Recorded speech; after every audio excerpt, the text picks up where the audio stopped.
আল্লাহর শুকরিয়া আদায় করে কোনোদিন শেষ করা যাবে না। কত নিয়ামত আল্লাহ দিলেন। দুটি চোখ দিয়েছেন, যদি চোখ দুটি না দিতেন তাহলে আমরা ঝিনেদাই অথবা শৈলকুপায় কোনো ব্রিজের কাছে বসে একটা থালা নিয়ে ঝাঁকাইতাম আর বলতাম আল্লাহ আল্লাহ আল্লাহ আল্লাহ আল্লাহ। ঠিক না বে ঠিক? শুধু আল্লাহ আল্লাহ বলতে হতো, কারণ চোখ নাই, আমার কাজ করার ক্ষমতা নাই, দেখার ক্ষমতা নাই, থালা নিয়ে বসে থাকতে হতো। যদি পা না থাকতো তাও ভিক্ষুক হইতে হইতো হয়তোবা। এমনি ভাবে আল্লাহ রাব্বুল আলামিন আমাদের যদি জবানটা না দিতেন, এই জবান দিয়ে কত কথা বলি, কত গান গাই, কত স্লোগান দিই, কত মানুষকে হুমকি দিই, আছে না নাই? এই খবরদার যেন তোর দোকান খুলবি না পরবর্তী নির্দেশ না দেওয়া পর্যন্ত।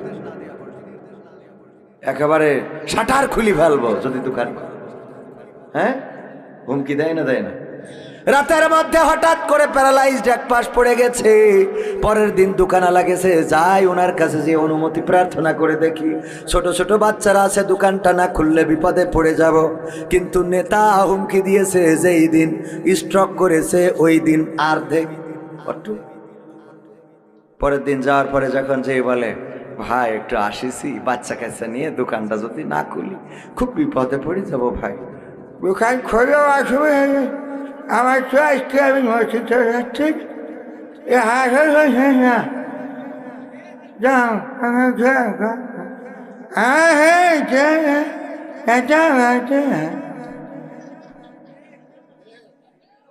ঠিক তো? রাতের ধমক, সকালবেলায় চমক। কিসের অহংকার, কিসের বড়ায়? সভাপতি হবে, সভাপতি হয়েছে, এই নিয়ে মারামারি করে মারা গেলেন, পড়ে থাকলেন, এসে মাসি বসতেছে। কিসের ক্ষমতা আপনার? আপনার নাকের পরে যে এনে কোপ বসেছে ওই এনে মাসি এসে বসছে, ফাইন লাগ দিছে। ঠিক না বেঠিক?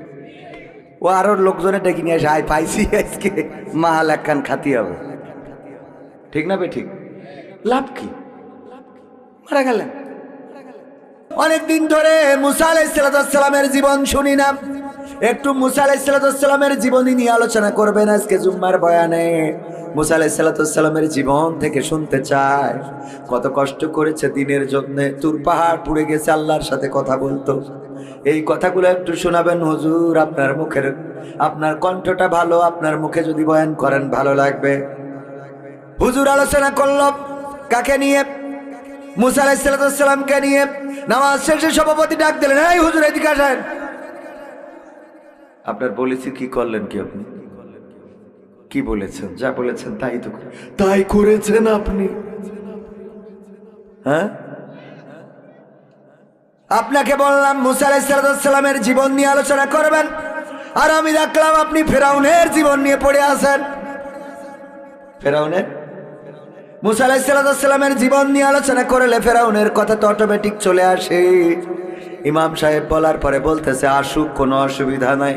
আমার অসুবিধা হলো যখন আপনি ফেরাউনের কথা বলছিলেন তখন আমার দিকে তাকাচ্ছিলেন। তখন কি কি করছিলেন? আমার দিকে তাকাচ্ছিলেন। কারণটা কি হুজুর? আসলে হুজুর সব দিকে তাকাইছে, কিন্তু উনার মনের মধ্যে দোষ আছে না নাই? হাই রে সমাজ, এক কথা বললে আরেকজন গায়ে টেনে নিয়ে চলে যায়, যায় না? যায় না? চাঁদাবাজি বন্ধ করতে হবে, চাঁদাবাজি করা যাবে না। একদল খাবে আর একদল রেডি হয়ে আছে, অমনি ঘাড়ের পরে টেনে নেবে কেন? অথচ বিএনপি বাংলাদেশ জাতীয়তাবাদী দলের প্রধান যিনি বর্তমান সময়ে তারেক রহমান বলেছে, যদি কেউ চাঁদাবাজি করে তাকে ধরে নিয়ে আইনের হাতে সোপর্দ করেন। ঠিক না ঠিক? সুতরাং চাঁদাবাজিদের পক্ষে যারা কথা বলবে তারা বিএনপি হতে পারে না। এবার গায়ে পড়লে অসুবিধা। ঠিক না ঠিক? আমার কথা ভালো না লাগলেও হক কথা বলে। চাঁদাবাজ এটা কি কোনো দল সাপোর্ট করে? বিএনপি চাঁদাবাজি সাপোর্ট করে? জামাত ইসলাম করে? আসলে আমি বলেছি, আমাদের এক নেতা বলতেছে যে এই চাঁদাবাজি বলতে আসলে কি বুঝাইছে, যে একদল খাওয়ার জন্য রেডি হয়ে আছে। আমি বললাম তো জামাত ইসলামের কথা বলেছি। আমরা বুঝি না, আমাকে পাগল বুঝাও। আসলে চাঁদাবাজের কোনো দল নাই, সন্ত্রাসীদের কোনো দল নাই। বেগম জিয়াই তো র্যাবেনে ক্রস ফায়ার চালু করেছিল, বলেন ঠিক না বেটে? কারণ সন্ত্রাসীদের কোনো দল থাকতে, চাঁদাবাজদের কোনো দল থাকতে পারে না। যারা ক্ষমতা হারিয়েছেন আর যারা ক্ষমতা পেয়েছেন, যদি মনে করেন জামাত ইসলাম, ডাক্তার শফিকুর রহমান যদি মনে করে থাকে অনেক বড় পাওয়ার পেয়ে গেছি, না পায় নাই, আল্লাহ পাওয়ার থেকে আবার এই চেয়ার থেকে বঞ্চিত করতে পারে না, পারে না? হ্যাঁ, এখন জনসভা করতে পারেন বলে মনে করলে হবে না যে সব পেয়ে গেছে, এত সোজা না। আমি আসার আগে অনেক কাকুতি মিনতি করি, মানুষ দাওয়াত নেয়, নেওয়ার পরে কয় হুজুর একটু কুরআন হাদিস থেকে কি বল, যেন কোনো এইদিকে ওইদিকে না যায়। আসলে তো এইদিকে ওইদিকে যাবে না, কোনোভাবে যাবে না। আপনি ভালো করে শুনবেন, একটা কথাও দেখবেন যে এদিকে ওদিকে যাইবে, কিন্তু আপনার যদি মনের মধ্যে দোষ থাকে তাইলে তো আমি ঠিক করতে পারবো না। পারবো? আমি কি করি এটা জেনেই তো আপনারা দাওয়াত দেন, ঠিক না বে ঠিক? আমার বক্তব্য হলো, মুসলমানে মুসলমানে দ্বন্দ্ব করা চলবে না, সীসা ঢালা প্রাচীর হবে, কখনো তা টলবে না, ঠিক না বে ঠিক? মুসলমানে মুসলমানে দ্বন্দ্ব করা চলবে না, সীসা ঢালা প্রাচীর হবে, কখনো তা টলবে না। মুসলমানে মুসলমানে দ্বন্দ্ব করা চলবে না, সীসা ঢালা প্রাচীর হবে, কখনো তা টলবে না। তবেই শান্তি পাবে, অশান্তি দূর হবে, তবেই শান্তি পাবে, অশান্তি দূর হবে। কেউ আর মুসলমানের বাজে কথা বলবে না, মুসলমানে মুসলমানে দ্বন্দ্ব করা চলবে না, সীসা ঢালা প্রাচীর হবে, কখনো তা টলবে না। কে আওয়ামী, কে বিএনপি, কে জামাত ইসলাম, এটা আমাদের নয় পরিচয়, মুসলিম মোর নাম। কে আওয়ামী, কে বিএনপি, কে জামাত ইসলাম, এটা আমাদের নয় পরিচয়, মুসলিম মোর নাম। এ কথা মানলে পরে শান্তি আসবে ঘরে, এ কথা মানলে পরে শান্তি আসবে ঘরে। কেউ আর মুসলমানের বাজে কথা বলবে না, মুসলমানে মুসলমানে দ্বন্দ্ব করা চলবে না, সীসা ঢালা প্রাচীর হবে, কখনো তা টলবে না। মুসলমানে মুসলমানে দ্বন্দ্ব করা চলবে না, সীসা ঢালা প্রাচীর হবে, কখনো তা টলবে না। মাঝহাব আর লামাঝহাবের লড়াই যদি চলে, শান্তি আসবে না রে ভাই কোনোই কৌশলে। কওমিয়া আলিয়ার মাঝে লড়াই যদি চলে, শান্তি আসবে না রে ভাই কোনোই কৌশলে। ঐক্যবদ্ধভাবে থাকলে শান্তি পাবে, ঐক্যবদ্ধভাবে থাকলে শান্তি পাবে, এছাড়া শান্তি পাবার রাস্তা কবু মিলবে না। মুসলমানে মুসলমানে দ্বন্দ্ব করা চলবে না, সীসা ঢালা প্রাচীর হবে, কখনো তা টলবে না, ঠিক না বেঠে?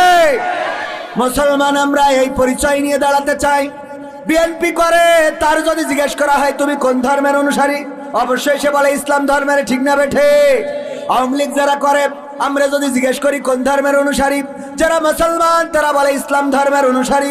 জামাত ইসলাম, হেফাজতে ইসলাম, তাবলিগি ইসলাম, আমলিগি ইসলাম যা আছে যারা মুসলমান, যদি মুসলমান আমরা কোরআনকে আঁকড়ে ধরে, আল্লাহ ও তার রাসূলের পথ আঁকড়ে ধরে থাকি, তাহলে আমাদের কেউ বিচ্ছিন্ন করতে পারবে, আমাদের কেউ ক্ষতি করতে পারবে।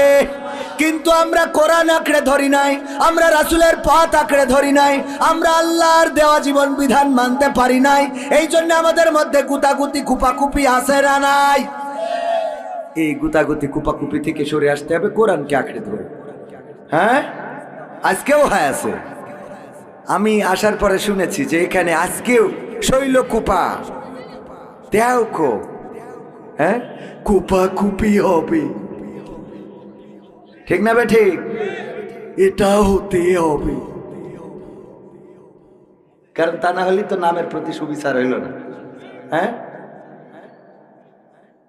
এই এই জায়গা থেকে আমাদের সরে আসতে হবে। আমরা ছোটখাটো বিষয়ে, আমি একজনের লেকচার শুনেছিলাম, রাগ এটা কি? বললো রাগ আসলে এটা কিছুই না, এটা আমরা তৈরি করি, আমরা বানাই। এটা কি করি? কেমন? বলতেছে যৌবনকালে যদি কেউ ধাক্কা খাইতো, ঘুরে দাঁড়াই বলতাম হয় ধাক্কা দিল কেন? আর এখন বয়স হয়ে গেছে, কেউ ধাক্কা দিলে সরি হয়ে গেল, আপনি সরি বললেন হয়ে গেল, আর কিচ্ছু না, ঝামেলা। কিন্তু আপনি ঘুরে দাঁড়ায়, চোখে দেখো না, ধাক্কা দাও, মানুষ জানো না, আমি খোঁজ দলের লোক, জানো তুমি 16 বছর ধরে নির্যাতিত ছিলাম। হ্যাঁ, এই শুরু হয়ে গেল। এই তুই 16 বছর ধরে নির্যাতিত ছিলি, আমি তো 18 বছর ধরে। তোর নামে মামলা কটা? 32টা, আমার নামে 36টা। নাও শুরু করো কুপাকুপি, ঠিক না বে ঠিক? বরং বলার দরকার ছিল তোর নামে 32টা আমার নামে তা ভাই ভাই বুকি আয়, আমরা দুইজন তো ভাইরা ভাই, ঠিক না বে ঠিক? মিটে গেল, সহজ। আমরা রাগারাগি করি, আমরা হ্যাঁ অমুক এই কথা বলেছে, ওই কথা বলেছে, ও কেন বলবে, ওরা কারা, কোত্থেকে আসে ওরা, ঠিক না বেঠে? এই ওরা কারা কোত্থেকে আসে ওরা এগুলোর কোনো দরকার নেই। ক্ষমতা ছেড়ে দিয়েছেন, ক্ষমতা পেয়েছেন, ধরে থাকেন, আপনার কাজ আপনি করেন। ক্ষমতা ছেড়ে দিয়েছেন, চেয়ার ছেড়ে দেন, অসুবিধা নেই, কোনো অসুবিধা নেই। মারামারি কাটাকাটি কিছুই হবে না। বরং যাদের অভিজ্ঞতা আছে তাদের আরো সামনে এনে বলতে হবে, কি করি, মেট্রো রেল বানাইছিলে, পদ্মা সেতু বানাইছিলে, আমাদের শিখাই দাও, আমরা একটু কপোতাক্ষের পরে আর একটা পদ্মা সেতু বানাবো, ঠিক না বে ঠিক? ওদের বুদ্ধি কাজে লাগানোর দরকার আছে না নাই? আমরা সেটা না করে আমরা খালি নাও কুপাকুপি, ওরে কথা বলতে দেবো না, এরে মারো, ওরে ধরো, ওরে কাটো, এরে গ্রামে উঠতে দিও না, এরে কথা বলতে দিও না। আর আন্তর্জাতিক ষড়যন্ত্র তো আছে না নাই? দাদারা তো খালি কাটি করার পরে যে কি করলে এই দেশে অশান্তির দাবানলে দেশকে চালানো যায়। আমরা কোন ষড়যন্ত্রের ফাঁদে পা দেব না, কারণ অনেক রক্ত খরণ করে, অনেক রক্ত ঝরিয়ে কথা বলার স্বাধীনতা ফিরিয়ে এনেছি।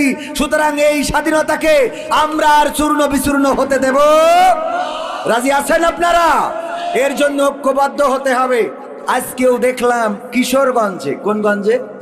কিশোরগঞ্জে বিএনপির ইউনিয়ন সভাপতিকে কুপিয়ে মেরে ফেলেছে, 5 জন আহত। আমার চেয়ারম্যান সাহেব আছেন সাবেক, উনি বিএনপির নেতা, উনিও জানার কথা। সভাপতি নির্বাচন হয়েছে, এক দল আর এক দলকে মানে না, এই নিয়ে কুপাকুপি। আচ্ছা, যে মারা গেল আর যে সভাপতি হলো, এর মেরিয়ে ওই সভাপতি কি শান্তিতে থাকবে? আবার যে মরে গেল সে তো নেটওয়ার্কের বাইরে চলে গেল, তাহলে কুপাকুপি করে লাভ কি হলো? এই দুনিয়ার এই বাড়াবাড়ি কোনো দরকার আছে? এই জিনিসগুলো কি করে বুঝাবো? আমি তো রাস্তা খুঁজে পাই, এত মানে টেনশন মাথার পরে যে চুলে এনে চান্দি পড়ে যাচ্ছে, কি করে ঠিক করব? চেয়ারের বড়াই, এই জন্য প্রথমে গান গাইছি কি, রূপের বড়াই করো না, ক্ষমতার বড়াই করো না, চেয়ারের বড়াই করো না, পাওয়ারের বড়াই করো না। করেছিল নমরুদ, বলেছিল আমি রব, ফেরাউন বলেছিল আমি রব। এখনকার যারা নেতা তারা তো রব বলে না, তারা বলে 1941 সাল, 2041 সাল পর্যন্ত থাকবে, ঠিক না বে ঠিক? ওরা বলে কত সাল পর্যন্ত? 16 বছর তো হয়েই গেল, ঠিক না বে ঠিক? ওরা বলে 16 বছর তো হয়েই গেল, আর অল্প, আর কিছুদিন থাকবো। আর আগের সময় যারা ছিল ওরা 16 বছর 32 বছর না, ওরা ডাইরেক্ট বলেছিল আমি আল্লাহ। নাউজুবিল্লাহ বলবেন না? ফেরাউন বলল আমি রব, আমাকে মেনে নাও। আসিয়া আমার স্ত্রী, তুমি আমাকে রব বলে স্বীকার করে নাও।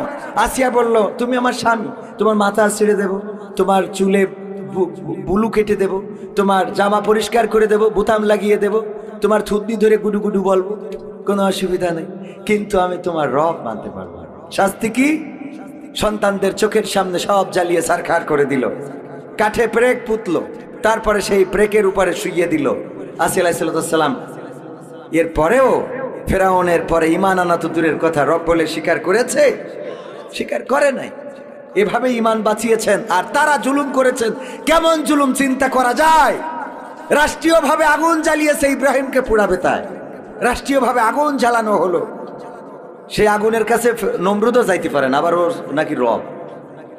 আগুন রে, আগুনের মধ্যে যখন ফেললো, আগুন পোড়াইলো ইব্রাহিম রে? পোড়াই না। ইব্রাহিম আলাইহিস সালাম যখন পড়ে না, তখন ফেরাউন বলতেছে 16 বছর ধরে এই ডিজিএফআই দেখায়, এনএসআই, বিডিবি, র্যাব, বিজিবি, তারপরে ভারত থেকে আসা বিএসএফ, আরো যারা ছিল সব দেখি বলতেছে 16 বছর ধরে তোমাদের খাওয়ালাম, এখন কি করো? ঠিক না বে ঠিক? কাজ হয় না। মানে ওই সময় আপনারা আবার এটা রাজনীতিতে নিয়ে নেন, এটা বোঝানোর জন্য বলছি। মানে ওই সময় আগুনকে বলতেছে আগুন, এতটা কষ্ট করে তোমারে জ্বালালাম, তোমার মধ্যে যত গাছ আছে কেটে ফেললাম, তোমার মধ্যে যত গ্রাসিন, তোমার মধ্যে ডিজেল ঢাললাম, এত বড় আগুন করলাম, সেই আগুনের মধ্যে আমার শত্রু ইব্রাহিমকে ফেলালাম, এখন কেন তুমি পোড়াইতে পারো না? আমাদের দেশেও আমরা দেখেছি ডিজিএফআই, এনএসআই, ডিবি, র্যাব প্রধান, বিমান বাহিনী প্রধান, সেনাবাহিনী প্রধান, সবাইকে ডেকে বলা হলো 16 বছর ধরে খাওয়াইলাম, এখন কেন তোমাদের বন্দুকের গুলি বের হয় না? বলেছে না বলে নাই? বের হয় না। কারণ কি? যখন জুলুমের সীমারেখা পার হয়ে যায় তখন সাহায্য আসে কার? আবার যারা এখন আছেন যদি জুলুম করে তারাও চেয়ার ধরে থাকতে পারবে? পারবে?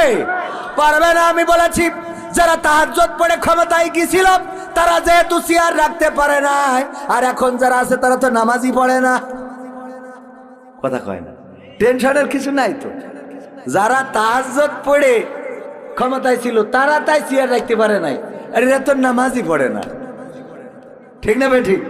সুতরাং টেনশনের কোনো কারণ আছে? টেনশনের কোনো কারণ নাই। সুতরাং আমরা দুশ্চিন্তা করবো না, আল্লাহর প্রতি আমাদেরকে সঁপে দেব ইনশাআল্লাহ। কুমড়িদা শাহপাড়া যুব সমাজের উদ্যোগে আয়োজিত তৃতীয় বার্ষিক তাফসিরুল কোরআন মাহফিলের শ্রদ্ধাভাজন সভাপতি জনাব মোহাম্মদ আক্তার শাহ সাহেব, এছাড়া মাহফিল পরিচালনায় রয়েছেন জনাব মাওলানা মাহমুদুল হাসান সাহেব, সার্বিক তত্ত্বাবধানে মোহাম্মদ মহিবুল দরবেশ শাহ, শাহিদুল শাহ, মাসুদ শাহ ও রাজু শাহ। সবই তো এখানে শাহপাড়া, ঠিক না?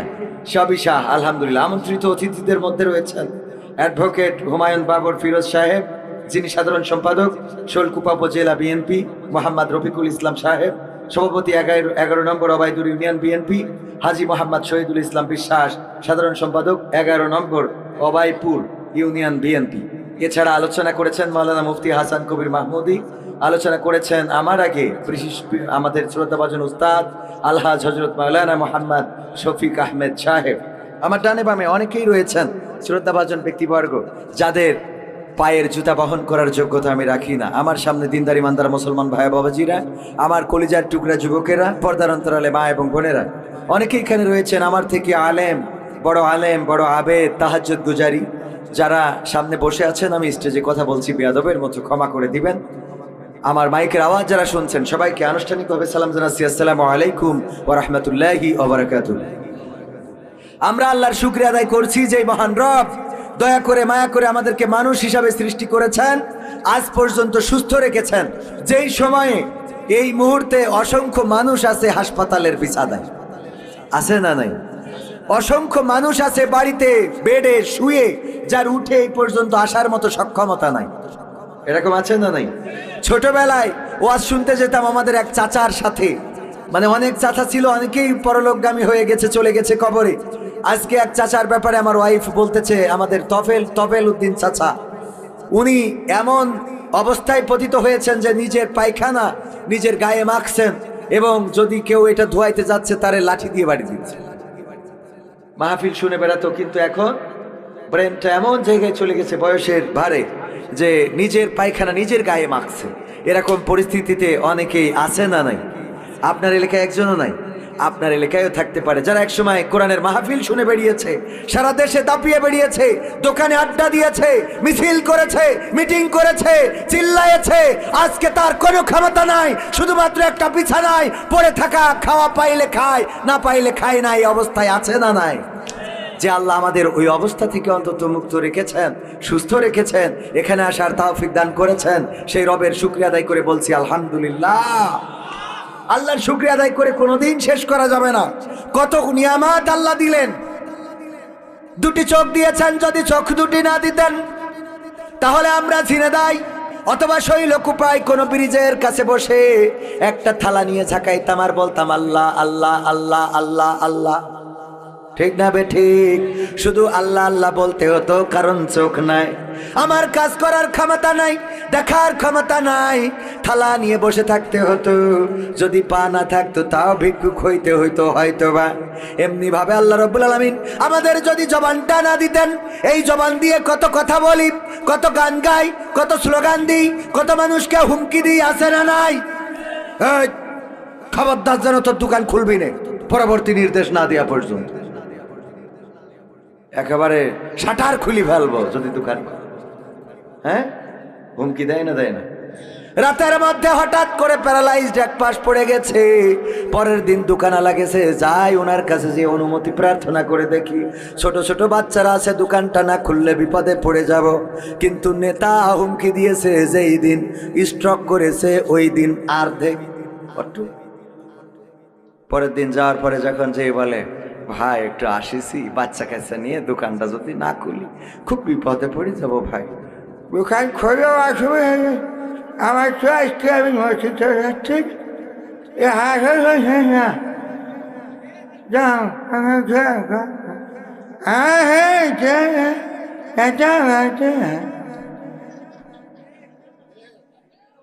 ঠিক তো? রাতের ধমক, সকালবেলায় চমক। কিসের অহংকার, কিসের বড়ায়?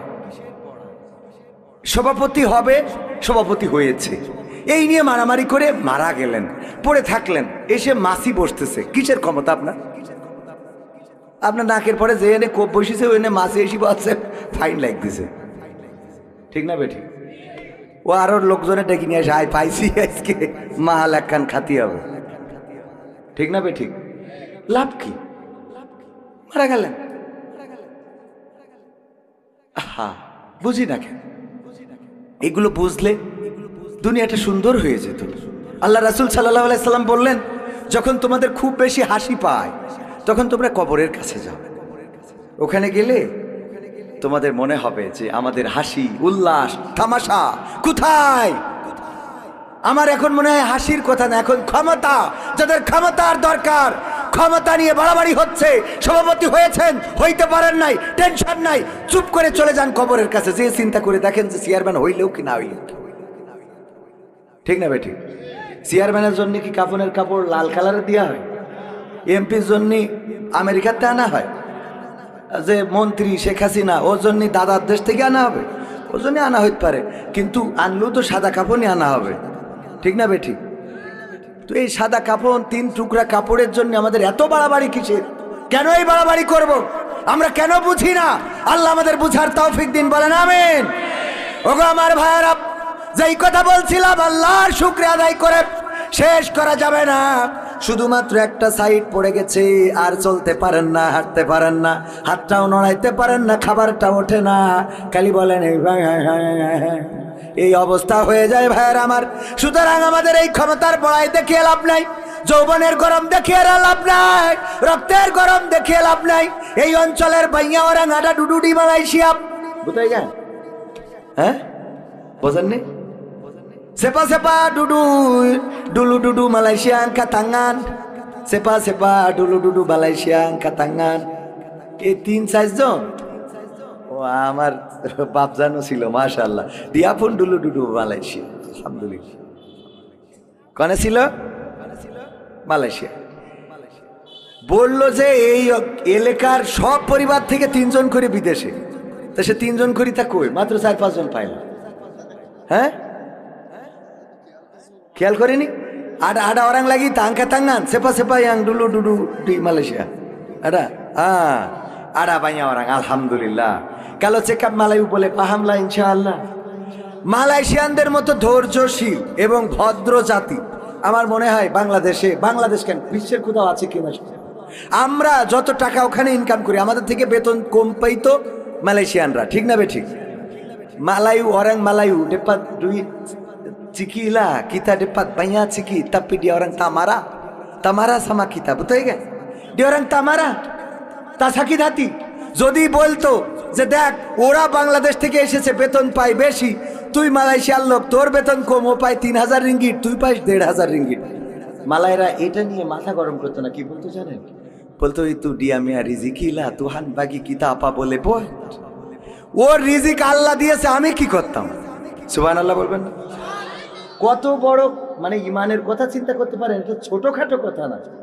যে যখন বলা হতো ওর বেতন 3000 টাকা, তোর বেতন 1500 টাকা, ও বাংলাদেশ থেকে এসেছে এই দেশে, সে তো প্রবাসী, আর তোরা এই দেশের মাটির সন্তান, তোর মাত্র 1500 টাকা বেতন, ওর বেতন 3000, কেমনে হয়? কেউ যদি কোনো বাঙালিরা খাটি করে, কিন্তু বাঙালিরা খাটি করে, যে কম পায় ও খাটি করে। তো খাটি করলে কি করে?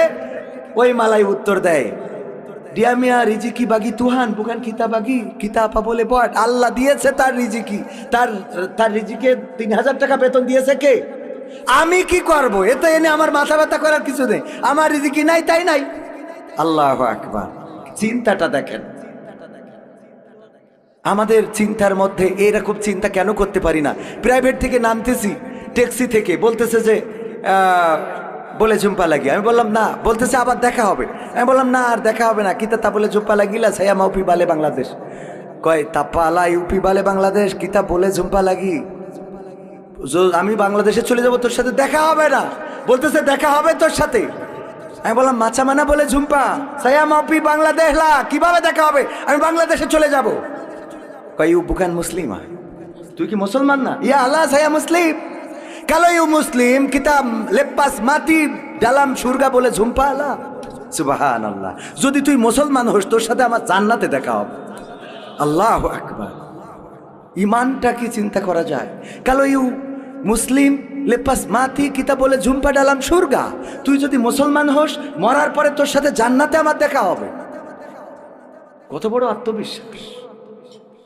কোন রেস্টুরেন্টে খাইতে গেলে যেই দোকানে ভিড় কম, সেই দোকানে যেত।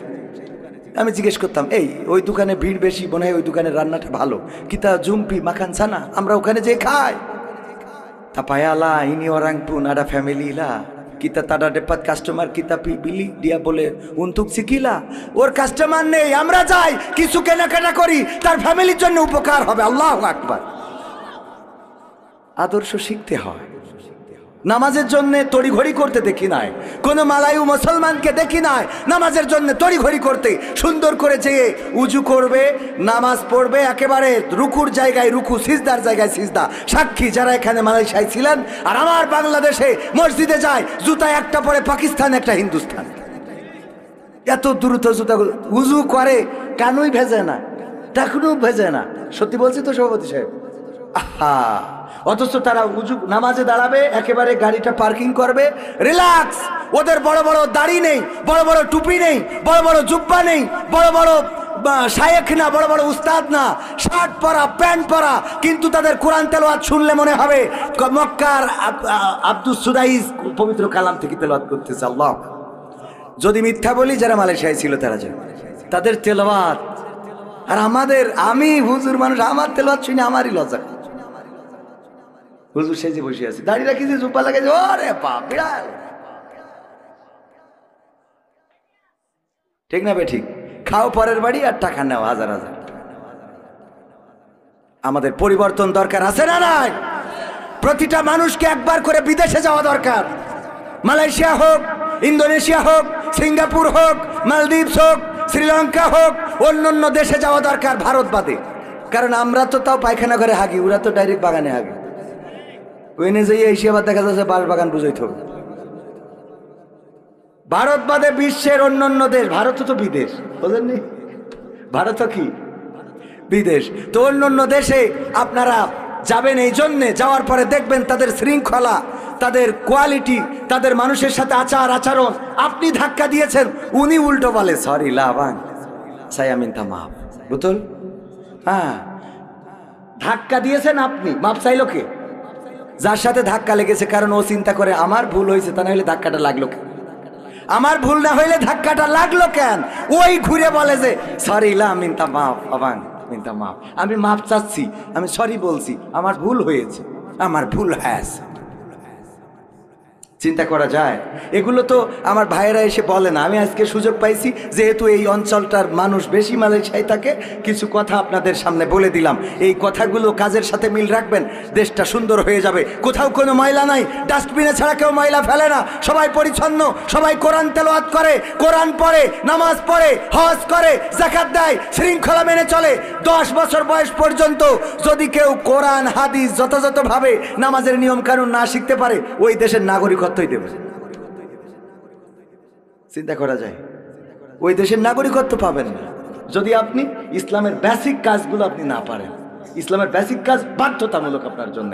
আর আমাদের দেশে আসলে হুজুর একটু কোরআন থেকে বলেন, রাজনীতির কথা কইেন না, এনে কনে রাজনীতির কথা আছে বা নেই একটু দেখাই দেন, আমি পড়তে পারি, আমি পড়তি। এই সংখ্যা বেশি না কম? সমাধান খুঁজে খুঁজে ক্লান্ত হয়েছো যারা, সমাধান যদি পেতে চাও সব পথ গিয়ে ভুলে কোরআন দেখো খুলে, সমাধান যদি নিতে চাও। সমস্যা যত সব দূর করে দিবে রব, সমস্যা যত সব দূর করে দিবে রব, যদি তুমি যাও সে যাও। সমাধান সমাধান খুঁজে খুঁজে ক্লান্ত হয়েছো যারা, সমাধান যদি পেতে চাও। সব পথ গিয়ে ভুলে কোরআন দেখো খুলে, সমাধান যদি নিতে চাও। কোরআন ধরি না বলে, কোরআন পড়ি না বলে চারিদিকে হই লাঞ্ছিত। কোরআন জানি না বলে, কোরআন মানি না বলে সব অধিকার বঞ্চিত। কোরআন ধরি না বলে, কোরআন পড়ি না বলে চারিদিকে হই লাঞ্ছিত। কোরআন জানি না বলে, কোরআন মানি না বলে সব অধিকার বঞ্চিত। মরিচিকার পিছে না ঘুরে মিছে মিছে, মরিচিকার পিছে না ঘুরে মিছে মিছে, কোরআনটা খুলে দেখে নাও। সমাধান সমাধান খুঁজে খুঁজে ক্লান্ত হয়েছো যারা, সমাধান যদি পেতে চাও। সব পথ গিয়ে ভুলে কোরআন দেখো খুলে, সমাধান যদি নিতে চাও। কোরআনেই বলা আছে কোন পথে চলবে, কোন পথে মিলবে মুক্তি।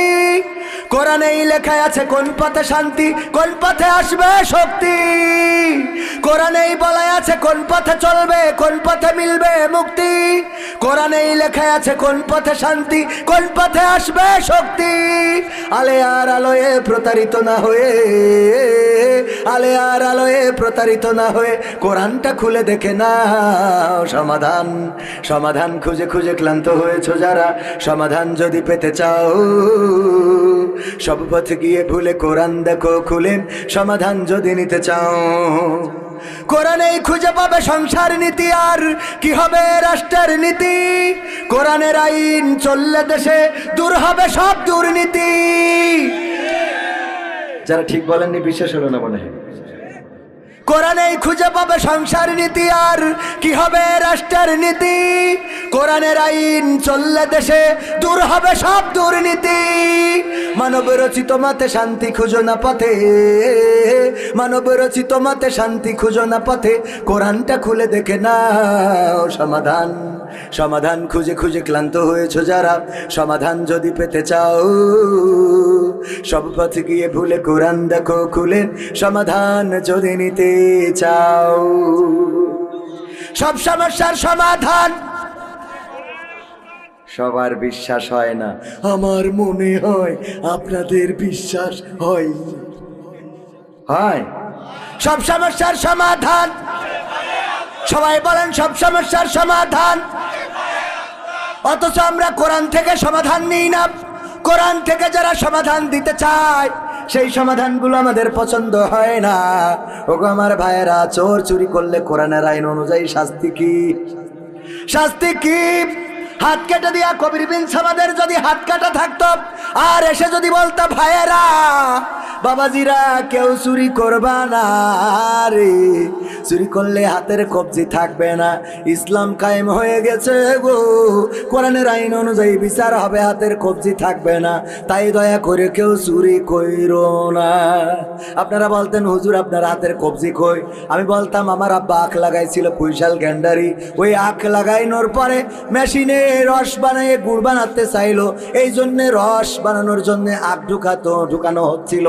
আমার বললো খুকা তুই একটু ঢুকা, আমিও ঢুকাতে যাই হঠাৎ করে একটু ঘুম এসে গেছিল, আর হাত ঢুকে গেছিল, হাত ও রসে গুড় হয়ে পাটালিয়ে গেছে। আপনারা বলতেন হুজুর বুঝা শেষ কি? আপনি ছিলেন ঠিক না ভাই? ঠিক।